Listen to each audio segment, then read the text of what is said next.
বিদেশে পড়তে যাবা, এইটার মানে রিজনটা কি? মানে হচ্ছে যে why did you have this dream? So এটা একটা মজার গল্প আছে, টু বি অনেস্ট।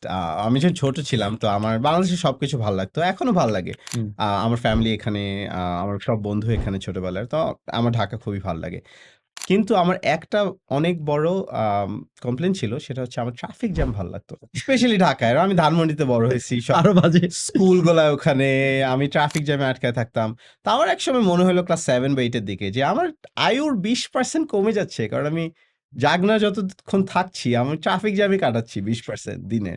তো আমার জাস্ট এইটা একদম ভালো লাগতো না। তো আমি চিন্তা করলাম, আচ্ছা আমি মেবি বাইরে যাওয়ার চেষ্টা করি। হুম, হুম। তো তখন আমি রিসার্চ করা শুরু করলাম কিভাবে যাওয়া যায়, এবং ম্যাক্সিমাম মানুষ কিন্তু মাস্টার্স থেকে, বাংলাদেশ থেকে মাস্টার্সে পড়ে যায় কিংবা হুম, হুম, পিএইচডিতে হুম, যায়, মোস্টলি রাইট? তো আমি কিন্তু ইন আ ওয়ে ক্লাস 10 এর পরে চলে গেছি। ট্রু, তো অনেক আগে। এটা অলমোস্ট কেউই করে না। কিন্তু আমি রিসার্চ করছিলাম যে কিভাবে এটা করা যেতে পারে, এবং অনেক জায়গার প্রোগ্রাম দেখেছি, অনেক ম্যানুয়ালি ঘন্টার পর ঘন্টা রিসার্চ করেছি, তারপর এই জিনিসটা পেলাম। মেবি এটাও একটা ইন্সপিরেশন অ্যাপ্লাস ক্রিয়েট করার জন্য, যে রিসার্চ প্রসেসটা অনেক কি প্যারা। আর একটু সিম্পল করা যায় নাকি, কারণ আমি এই প্যারাটা দিয়ে গিয়েছি। আর সেকেন্ডলি আমি বলবো হচ্ছে এইটা হচ্ছে ওই রিজনটা, বাট সেকেন্ডলি অবভিয়াসলি আমি চাচ্ছিলাম যে আমি বিশ্বের সেরা শিক্ষা যেখানে পেতে পারি সেখানে যাব।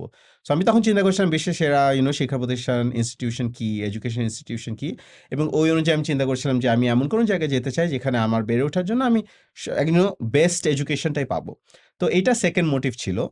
কিন্তু অনেস্টলি ফার্স্ট মোটিভ ছিল ট্রাফিক জ্যাম থেকে ট্রাফিক জ্যাম স্কেপ থেকে করা। বের হচ্ছে।